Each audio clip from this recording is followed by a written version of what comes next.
Вероятната причина да започваш да тренираш е желанието ти да промениш или развиеш нещо у себе си. Това е повече от чудесно. В следващите няколко минутки ще ти помогна да се ориентираш в оптималния тип тренировки за теб, с които да постигнеш целта си.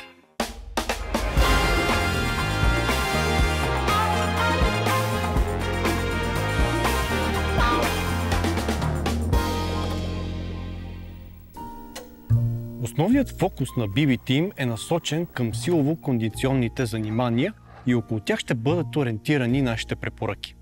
Въпреки това, повечето принципи са общо валидни и ще ти бъдат полезни в различни направления. Защо силово-кондиционни тренировки? Значи ли това, че трябва само да хвърляш тежки щанги? Тези тренировки подходящи ли са, например, ако само искаш да се стегнеш или да свалиш някой друг килограм? А ако приоритетът ти е само естетичен вид, ако си задаваш тези и други въпроси, които провокират мисълта "това не е за мен", прояви още мъничко търпение и ще подредим пъзела заедно. Както вече допуснахме, искаш да тренираш, защото искаш да се промениш. Дори тренировките да са провокирани, защото е модерно или просто искаш да се постегнеш, в които мотиви няма абсолютно нищо лошо, в крайна сметка тренираш или ще тренираш, защото се стремиш към промяна. Запомни първото важно нещо. Базовата промяна изисква базови тренировъчни методи. Повечето от нас, съзнателно или не, се стремим към максималното, перфектното. Затова търсим най-добрата тренировъчна програма, най-добрите методи, съвети и препоръки.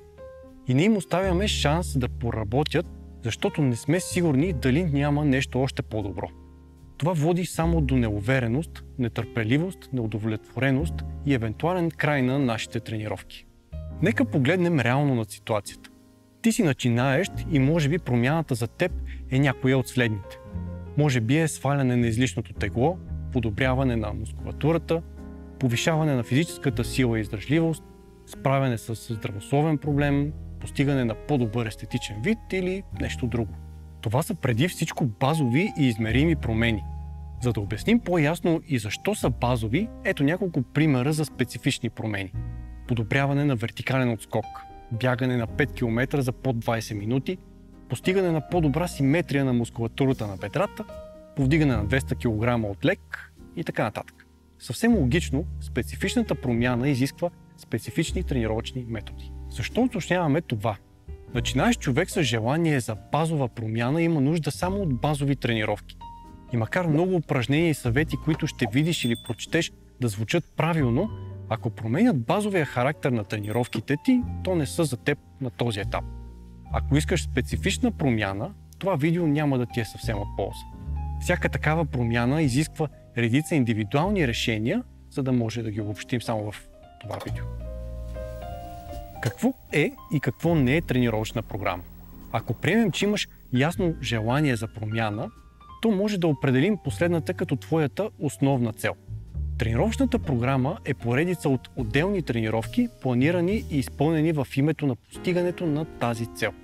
На свой ред физическата активност може да бъде проведена за базово тонизиране, колкото да се раздвижиш, да се почувстваш по-добре и прочие моментни усещания.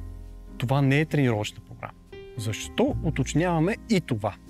Много добре изградени програми не са били използвани разумно и поставените цели не са били постигнати, просто защото планираните тренировки са били променяни до толкова, че са заприличвали на хаотична физическа активност. Един от големите експерти в областта на тренировките, Дан Джон, е казал, че целта на тренировъчната програма е целта да си остане целта. Защо обаче цел в единствено число, а не цели в множествено? Често срещаме в практиката ни начинаещите да имат няколко поставени цели, като например да свалят тегло от краката, но да кача в горната част на тялото, да стегнат дупето и бедрата, но пък да не променям нищо друго, да свалят 4 кг за 25 дни, да съм в топ форма до лятото и така нататък. Важно е да уточним. Нито един процес на промяна в тялото ни не се случва самостоятелно. Нека това обаче не те демотивира. Много често избирането и поставянето на една основна цел води със себе си и положителни косвени промени. Ако искаш хем да подобриш силата си, хем да изглеждаш по-добре, може да се случи, стига обаче да подходиш разумно. Добре, ако вече имаш ясна цел, какво следва? Помисли добре за възможностите, с които разполагаш. Например, Какви са основните ти ангажименти? Какво свободно време и колко пъти седмично можеш да тренираш? Можеш ли да планираш добре храненията си? Имаш ли съображения от здравен характер, които ограничават физическата ти активност? Уви, универсален наръчник за избор на тренировъчна програма няма. Избраната цел спрямо индивидуалните възможности прави генерализирането невярно, неточно и излишно. Може да ти помогнем с изграждането на тренировъчен план по следните начини. Разгледай примерните тренировъчни програми в сайта ни bb-team.org. Може да избереш такава, която отговаря на твоята цел и възможности. Запознай се с темите във форума ни. Тренировки за мъже и тренировки за жени. Може да попиташ за съвет при съставянето на програма, като не забрави да посочиш цел и възможности. Избери пакет "Бъди по-добър" от нашите услуги. С екипа ние ще изградим цялостен тренировъчен план. Знай също, че не е необходимо да научиш човешката анатомия отлично, да се запознаеш в детайли с всичките процеси на тялото си и в дълбочина да разбираш как натоварването на упражнение Хикс от ъгъл Y влияе на развитието на мускул Z. И ние не знаем всичко това. Нещо повече, хората на науката все още не знаят още напълно всичко това.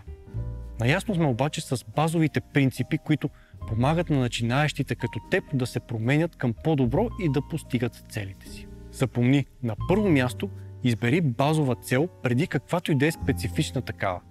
На второ място знай какво е тренировъчна програма и следвай само такава, която да не заприлича на хаотична физическа активност. Помни, че промяната настъпва цялостно в тялото ти, а не изолирано. И преди всичко, една постигната малка цел е повече от две непостигнати големи цели. Търпение, фокус и постоянство. Тялото ти го заслужава и ще ти служи цял живот. Ако търсиш насоки и в храненето, не пропускай да изгледаш и това наше видео. Не забравяй да се отбиеш и на нашия уебсайт bb-team.org, а докато си там разгледай и услугите, чрез които можем да ти бъдем от полза. Благодаря и нашите приятели от CrossFit 681 за възможността да заснем това видео в тяхната зала.